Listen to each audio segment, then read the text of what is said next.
जरा सोचिए, एक ऐसा गड्ढा जिसके अंदर जाते ही आपको आपका फ्यूचर दिखता है। आज की मूवी आउटर रेंज में हम कुछ ऐसा ही देखेंगे। मूवी की शुरुआत में हम रॉयल नाम के आदमी को देखते हैं जो अपनी वाइफ सेसिलिया के साथ रहता है। इन दोनों का अपना खुद का एक बड़ा खेत है। रॉयल के माँ बाप बचपन में ही गुजर गए थे और वो उनके बिना ही बड़ा हुआ है। रॉयल को अपनी लाइफ के पहले 9 सालों के बारे में कुछ भी याद नहीं होता। इनके 2 बेटे होते हैं, रैट और पैरी। रैट को अपने डैड की तरह एक प्रोफेशनल बुल राइडर बनना है। वही पैरी की एक बेटी है जिसका नाम एमी है। पैरी की वाइफ रेबेका पिछले 9 महीनों से गायब है और वो सेसिलिया के सपनों में भी आती है, पर सेसिलिया ये बात पैरी को नहीं बताती। रॉयल के पड़ोसी वेन का भी एक खेत है, लेकिन बीमारी के कारण वो बेड पर ही पड़ा होता है। इस बीमारी के चलते वो कुछ समय में ही मर जाएगा। एक दिन शाम को वेन को कुछ आसमान में अजीब सा दिखता है और वो सेसिलिया को इसके बारे में बताता है, लेकिन सेसिलिया को लगता है कि वो पी कर नशे में कुछ भी बोल रहा है। अगली सुबह रॉयल और पैरी देखते हैं कि उनके 2 गाय गायब हैं और जब वो दोनों उन्हें ढूंढ रहे होते हैं तब एक लड़की ऑटम उनके पास आती है। ऑटम रॉयल को कहती है कि वो एक पोएट है और उसको उसके खेत में रहकर अपनी किसी पोएम के लिए इंस्पिरेशन चाहिए। वो कहती है कि वो उधर रहने के लिए पैसे भी देने को तैयार है, तो रॉयल उसे परमिशन दे देता है। रॉयल और उसके बेटे गायब हुए गाय को ढूंढने में लग जाते हैं और तभी उनको वेन के 3 बेटे मिलते हैं, ल्यूक, बिली और ट्रेवर। ल्यूक रॉयल को बताता है कि काउंटी इंस्पेक्शन के बाद ये पता लगा है कि रॉयल के खेत की फेंस आधा माइल उनकी प्रॉपर्टी के अंदर है और वो उनको 30 दिन के टाइम में अपनी फेंस हटाने को बोलता है। उनके चले जाने के बाद रॉयल फिर से अपने गाय को ढूंढना शुरू करता है। वो अपने खेत के वेस्ट एरिया में पहुंचता है जहां उसे बहुत बड़ा गड्ढा दिखता है। ये देखकर रॉयल शॉक हो जाता है। वो एक पत्थर उस गड्ढे के अंदर डालता है, लेकिन उसे उसके गिरने की कोई भी आवाज़ नहीं सुनाई देती। वो फिर अपना हाथ उस गड्ढे के अंदर डालता है तो उसको एक विजन दिखता है कि एक ऑफिसर उसके घर पर कोई बुरी खबर सुनाने आई है। इससे डरकर रॉयल अपना हाथ बाहर निकाल लेता है और घर वापस लौटता है। घर पहुंचते ही वो देखता है कि जो उसने विजन में देखा था वो सच हो गया। ऑफिसर जॉय उनके घर पर आई है और उन्हें बताती है कि रेबेका को ढूंढते हुए 9 महीने से ज़्यादा हो गए, इसलिए अभी वो लोग उसको ढूंढना बंद कर देंगे। रॉयल उस गड्ढे की फ्यूचर बताने की पावर से थोड़ा घबरा जाता है। अगले दिन रॉयल उस गड्ढे को भरने के लिए उस पर मिट्टी डालने की कोशिश करता है, लेकिन वो मिट्टी गड्ढे में जाके गायब हो जाती है। फिर वो प्लास्टिक से उसे कवर करने की कोशिश करता है, लेकिन वो गड्ढा उस प्लास्टिक को भी निगल लेता है। तभी वहाँ उसे एक जंगली बैल दिखता है जिसको 2 तीर लगे हुए थे, लेकिन वो बैल वहाँ आराम से घूम रहा होता है। बाद में रॉयल ऑटम के कैंप की तरफ जाता है। यहाँ ऑटम उसे उसके खेत खरीदने की ऑफर करती है, लेकिन रॉयल उसको साफ साफ मना करके वहाँ से चला जाता है।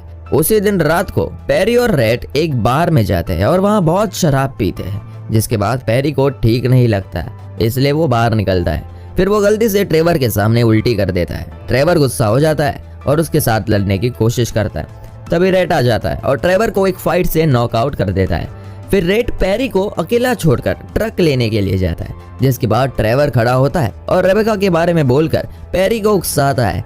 इससे गुस्सा होकर पैरी ट्रेवर को इतना मारता है कि वो मर जाता है। रेड जब ये देखता है तो वो ट्रेवर की लाश को ट्रक में डालकर वहां से निकल जाते हैं, पर बीच रास्ते में उनके ट्रक के आगे वही जंगली बैल आ जाता है, पर वो ट्रक को टाइम पर रोक लेते हैं और उससे टकराने से बच जाते हैं। फिर वो दोनों अपने खेत वापस जाते हैं। जब रॉयल उनके पास आता है तो ट्रेवर की लाश को देख लेता है। पहले वो सोचता है कि उसे ऑफिसर जॉय को कॉल करके इसके बारे में बताना चाहिए, लेकिन फिर वो अपने बेटों की मदद करने का सोचता है। वो रेड को अपना ट्रक साफ करने को बोलता है और खुद ट्रेवर की बॉडी को ठिकाने लगाने में लग जाता है। इस दौरान ट्रेवर के भाई ल्यूक और बिली उसको ढूंढ रहे होते हैं। तभी उनको बार के बाहर ट्रेवर के बेल्ट के बक्कल मिलता है, जिसके बाद दोनों रॉयल के खेत पर पूछताछ के लिए आते हैं। पैरी उनको कैसे भी करके शेड से दूर रखने की कोशिश करता है, लेकिन वो दोनों जबरदस्ती वहां घुस ही जाते हैं। वहां पर वो ट्रक तो देखते हैं, लेकिन कोई लाश नहीं होती। फिर हम देखते हैं कि रॉयल ट्रेवर की बॉडी को उस गड्ढे के पास ले जा रहा होता है। उसका शर्ट फेंस में फंस जाता है और वो टाइम ना वेस्ट करते हुए शर्ट को वही निकाल देता है और ट्रेवर की बॉडी को गड्ढे में डाल देता है। अचानक से कोई वहाँ फ्लैश मारता है और जब वो पीछे मुड़कर देखता है तो वहाँ पर ऑटम खड़ी होती है। ऑटम उसको प्रॉमिस करती है कि वो इसके बारे में किसी को नहीं बताएगी, लेकिन फिर वो रॉयल को गड्ढे में धक्का दे देती है और फेंस में फंसा हुआ शर्ट लेकर वहाँ से निकल जाती है। अगली सुबह रॉयल खुद को कहीं पर पड़ा हुआ पाता है और उसके पैर पर कुछ चोट लगी होती है। वो घर वापस लौटता है तो उसको पता चलता है कि रेट और पेरी ने ट्रेवर के बारे में अपनी माँ को बता दी है और सभी इसको सीक्रेट रखने का ही डिसाइड करते हैं। वही ल्यूक ऑफिसर जॉय को ट्रेवर को ढूंढने के लिए बोलता है और उसको ट्रेवर का बेल्ट का बक्कल देता है। रेड अपनी क्रश मारिया से मिलता है और उसे डेट पर लेकर जाता है। मारिया भी उस रात बार में ही थी, इसलिए रेड उसे कहता है कि वो किसी को ना बोले कि वो और उसका भाई भी वहाँ था। रॉयल और पेरी अपने लॉयर से मिलते हैं। लॉयर उनको बताता है कि उनको वो प्रॉपर्टी वेन को दे देनी चाहिए क्योंकि वेन लीगल बातों में कभी भी हारा नहीं है। रॉयल शांति से सब सुलझाने के लिए वेन के पास जाता है। यहाँ पर ल्यूक रॉयल के पैर में लगी चोट देखता है और उसको शक होने लगता है। रॉयल वहाँ एक जियोलॉजिस्ट का कार्ड पड़ा हुआ देखता है। रॉयल वेन को अपने साउथ एरिया में से 200 एकड़ जमीन ऑफर करता है, लेकिन वेन इस ऑफर को मना कर देता है क्योंकि उसको वेस्ट एरिया में से ही कुछ जमीन चाहिए। वेन डायरेक्टली नहीं बोलता पर ऐसा जताता है कि उसको रॉयल के खेत में जो गड्ढा है उसके बारे में पता है। आखिर में रॉयल इस मामले को कोर्ट में ले जाने का डिसाइड करता है। दूसरी तरफ एमी ऑटम को पहाड़ों के सामने चलता हुआ देखती है। वो वहाँ पत्थरों पर बने हुए सिंबल्स को देख रही होती है। इस सिंबल्स के बारे में एमी बताती है कि वो सभी उसने ड्रॉ किए हैं, लेकिन उसको उनका मीनिंग नहीं पता है। वो फिर बताती है कि ये सिंबल्स रॉयल की फैमिली के सिंबल जैसे दिखते हैं। ऑटम एमी को रॉयल के बारे में पूछती है और वो ये जानकर हैरान हो जाती है कि रॉयल अभी भी जिंदा है। तभी रॉयल ऑटम के कैंप पर जाता है और वहाँ उसको अपनी शर्ट दिखती है। उसके टेंट में बुक्स के ऊपर कुछ अजीब स्टोन्स रखे होते हैं जिससे रॉयल को ऑटम पर शक होने लगता है। इसके बाद वो अपनी शर्ट लेकर उसे गड्ढे में फेंक देता है। घर जाकर वो अपनी फैमिली को कहता है कि वो अपने सारे जानवरों को वेस्ट एरिया से ईस्ट एरिया में मूव करना चाहता है। ये सुनकर उसकी फैमिली को लगता है कि रॉयल का दिमाग खराब हो रहा है। जब एमी कहती है कि वो ऑटम के साथ घूम रही थी तो रॉयल गुस्सा हो जाता है और अपनी फैमिली को ऑटम से दूर रहने को बोलता है। अगले दिन रॉयल की फैमिली सारे जानवरों को वेस्ट से ईस्ट एरिया में शिफ्ट कर रही होती है। तभी एक बैल कहीं और भटक जाता है। इससे पहले कि वो गड्ढे में गिर जाए रॉयल उसे पकड़ लेता है। उसी शाम रॉयल को अपने खलिहान में एक मिस्टीरियस फैमिली की फोटो मिलती है। तभी वहां पर ऑटम भी आ जाती है और उसे बताती है कि वो किसी कल्ट का पार्ट है। फिर वो रॉयल से पूछती है कि क्या उसको अपनी 9 साल की उम्र से पहले का कुछ याद है, लेकिन रॉयल इसका जवाब नहीं देता। हमें फिर पता चलता है कि ऑटम को भी पास्ट का कुछ याद नहीं है और वो अपने पास्ट के बारे में जानने के लिए वहां पर आई है। रॉयल उसको येलो कलर के बारे में पूछता है, जिस पर ऑटम कहती है कि येलो कलर उसके लिए पावर के जैसा है।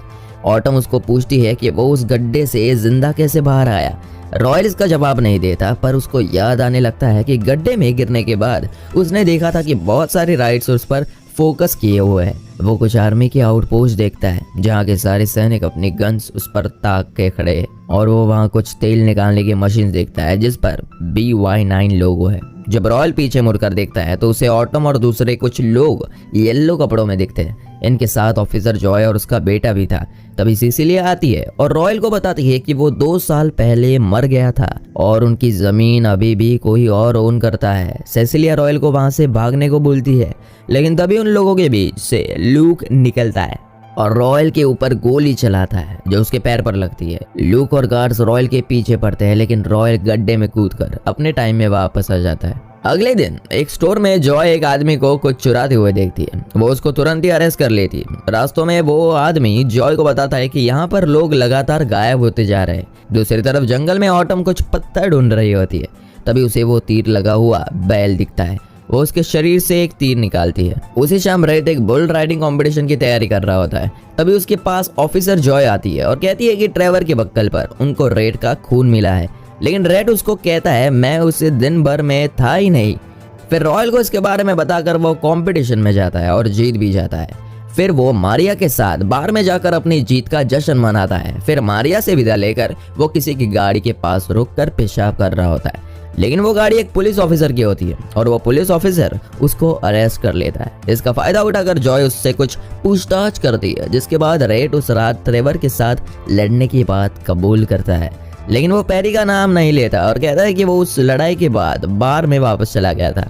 तभी रॉयल रेट को छुड़ाने के लिए स्टेशन आता है। जब रॉय रेट से पूछताछ करने में बिजी होती है तब रॉयल जॉय के टेबल से ट्रेवर का वो बक्कल चुरा लेता है। जब वो घर वापस लौट रहे होते हैं तब रॉयल रेड को बताता है कि उसने अपनी फैमिली के बारे में उससे झूठ बोला था। वो कहता है कि जब वो छोटा था तब उसके दोनों पेरेंट्स नहीं बल्कि सिर्फ उसके डैड मरे थे और उनके मरने के बाद रॉयल डर के मारे भाग गया था। घर वापस आकर रॉयल ट्रेवर के बक्कल को उस गड्ढे में फेंक देता है। अगले दिन जॉय फ्रैंक नाम के आदमी के पास जाती है और वो जॉय को गुफाओं से रिलेटेड कुछ अफवाहें बताता है। वो कहता है कि लोगों ने वहां से कुछ अजीब अजीब आवाजें सुनी है। हालांकि जॉय को इन बातों पर विश्वास नहीं होता। वही दूसरी तरफ रॉयल ऑटम के पास जाता है और उसे कहता है कि उस गड्ढे ने उसको फ्यूचर दिखाया है। ऑटम समझ जाती है कि रॉयल ने टाइम ट्रेवल किया है। रॉयल ऑटम को इस गड्ढे और इस पूरी बात के बारे में अपनी फैमिली को ना बताने को कहता है। जब वो दोनों हाथ मिलाते हैं तो उनके पीछे का माउंटेन पूरा गायब हो जाता है, लेकिन जैसे ही वो एक दूसरे के हाथ छोड़ते हैं तो वो माउंटेन वापस आ जाता है। ये पूरा सीन जॉय भी देखती है, लेकिन उसे सिर्फ एक भ्रम मानकर स्टेशन जाती है। लेकिन स्टेशन जाकर उसे पता चलता है कि बहुत सारे लोगों ने इस सेम चीज को देखने की रिपोर्ट लिखवाई है। पहाड़ों पर एमी को ट्रेवर की बॉडी दिखती है। वो इसके बारे में अपनी फैमिली को बताती है। अभी रॉयल को इसके बारे में पुलिस को बताना ही पड़ता है। पुलिस स्टेशन में ल्यूक जॉय को रेड को अरेस्ट करने के लिए कहता है क्योंकि उसका खून ट्रेवर के बक्कल पर पाया गया था। लेकिन जब जॉय बक्कल निकालने के लिए अपना ड्रॉवर खोलती है तो उसे दिखता है कि बक्कल वहां से गायब हो चुका है। तभी जॉय को रॉयल का कॉल आता है जो उसे ट्रेवर की बॉडी मिलने की खबर देता है। फिर हमें फ्लैशबैक में 9 महीने पहले के वेन को दिखाया जाता है। उसका एक वर्कर उसको एक अजीब पत्थर दिखाता है जिसे वेन ने बचपन में कहीं पर देखा था। प्रेजेंट में जॉय और उसकी टीम ट्रेवर की बॉडी निकालते हैं और बॉडी को पोस्टमार्टम के लिए भेजते हैं। फिर जॉय रॉयल की फैमिली से ट्रेवर के बारे में पूछताछ करती है। यहाँ उसे एमी से पता चलता है कि जिस रात ट्रेवर गायब हुआ था उस रात रैट 2 घंटे के लिए घर से गायब था। पेरिस के जवाब में जॉय से कहता है कि उस रात रैट एक लड़की के साथ था। ये सुनकर जॉय तुरंत ही अपने एक पुलिस ऑफिसर को रेड से पूछताछ करने के लिए टेक्स्ट करती है। रेड शहर गया हुआ है और उसको बॉडी मिलने के बारे में कुछ भी नहीं पता होता है। पेरी रेड को इसके बारे में बताने के लिए कॉल करती है, लेकिन रेड कॉल नहीं उठा था। वो मरिया के लिए वेट कर रहा होता है, लेकिन तभी वहां वो पुलिस ऑफिसर आ जाता है जिसे जॉय ने भेजा था। रेड समझ जाता है कि कुछ तो गड़बड़ है, तो वो तुरंत पेरी का कॉल उठाता है। पेरी जॉय को बताई हुई कहानी उसको बताता है। फिर रेड यहीं स्टोरी ऑफिसर को भी बताता है, जिसके बाद ऑफिसर उस लड़ाई के बारे में पूछता है। तभी वहां पर मरिया आ जाती है। मरिया ऑफिसर से झूठ बोलती है कि रेड उस रात उसके साथ ही था। वही दूसरी तरफ जॉय वेन की फैमिली को ट्रेवर की मौत का बुरी खबर देती है। इसके बाद रॉयल जहां पर ट्रेवर की बॉडी मिली थी वहां पर जाता है और यहाँ उसे वो अजीब पत्थर दिखता है। वो इसे अपने पास रखकर घर लौटता है। वो उस पत्थर को तोड़ता है और उसे उसके अंदर कोई ब्लैक मिनरल मिलता है। वही दूसरी तरफ जॉय मरिया से मिलने जाती है और उसे ट्रेवर की मौत के बारे में बताती है। इस मर्डर में मरिया फंसना नहीं चाहती, इसलिए वो सब कुछ बता देती है। जॉय तुरंत ही रेड को ढूंढकर स्टेशन ले आती है और उसके पीछे पीछे पेरी भी वहां पर पहुंच जाता है। जॉय एक एक करके दोनों से पूछताछ करती है ताकि उनमें से कोई एक मर्डर करने के बारे में बोल दे, लेकिन ये हो सके उससे पहले रॉयल वहां पर अपने लॉयर के साथ पहुंचता है और उसके बेटे को छुड़ा लेता है। अगली सुबह वेन की बीवी पैट्रिशिया ट्रेवर के फ्यूनरल के लिए आती है। वो रॉयल की फैमिली से बदला लेने के लिए उनको खूनी साबित करना चाहती है। इसके लिए वो वेन से आर्ग्यू कर रही है, लेकिन वेन को वेस्ट एरिया के सिवा कुछ और नहीं दिख रहा। वही दूसरी तरफ ट्रेवर की बॉडी के पोस्टमार्टम के दौरान डॉक्टर को उसकी बॉडी के ऊपर कुछ निशान दिखते हैं और उन्हें यह भी पता लगता है कि बॉडी मिलने से सिर्फ 10 घंटे पहले ही ट्रेवर की मौत हुई थी। फिर हम ट्रेवर का फ्यूनरल देखते हैं। वही पैट्रिशिया जानबूझकर ट्रेवर का कास्केट खोलती है और पेरी के चेहरे पर गिल्ट देखती है।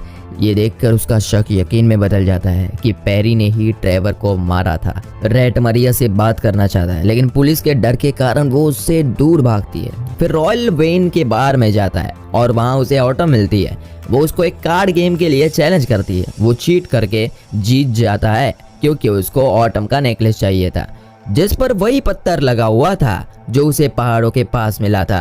तभी वहां वो बैल आ जाता है, जिसे देखकर वो दोनों हैरान रह जाते हैं। उसी रात वेन को पता चलता है कि जो पत्थर उसके एम्प्लॉय ने उसे ला कर दिया था उसमें कुछ ब्लैक चीज है जो कि अभी भी अपने आप हिल रहा है। ये देखकर वेन रॉयल के खेत के वेस्ट साइड में जाता है और यहाँ पर उसको वो बड़ा गड्ढा दिखता है, लेकिन तभी वहां पर रॉयल आ जाता है और वेन के ऊपर हमला कर देता है। लेकिन वेन उसको पत्थर से मारकर वहां से निकल जाता है और पागलों की तरह हंसता है।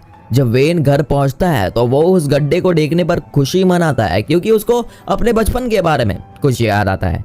जब वो छोटा था तब उसने उसी गड्ढे में से एक काली चीज से घिरे हुए बच्चे को निकालते हुए देखा था।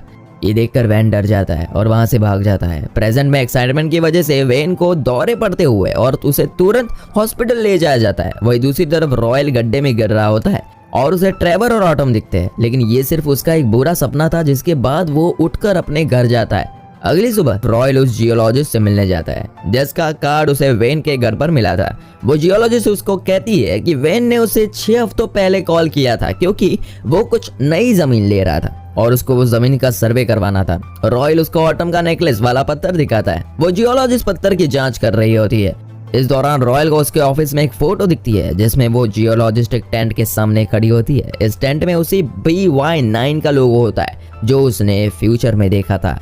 ये देखकर वो ऑटम का नेकलेस लेकर वहां से चला जाता है। इसी के साथ ये एपिसोड यही खत्म हो जाता है। अगर आपको इसके और पार्ट्स चाहिए तो नीचे कमेंट में जरूर बताएं और अगर वीडियो पसंद आया हो तो एक लाइक जरूर करें। Thank you for watching.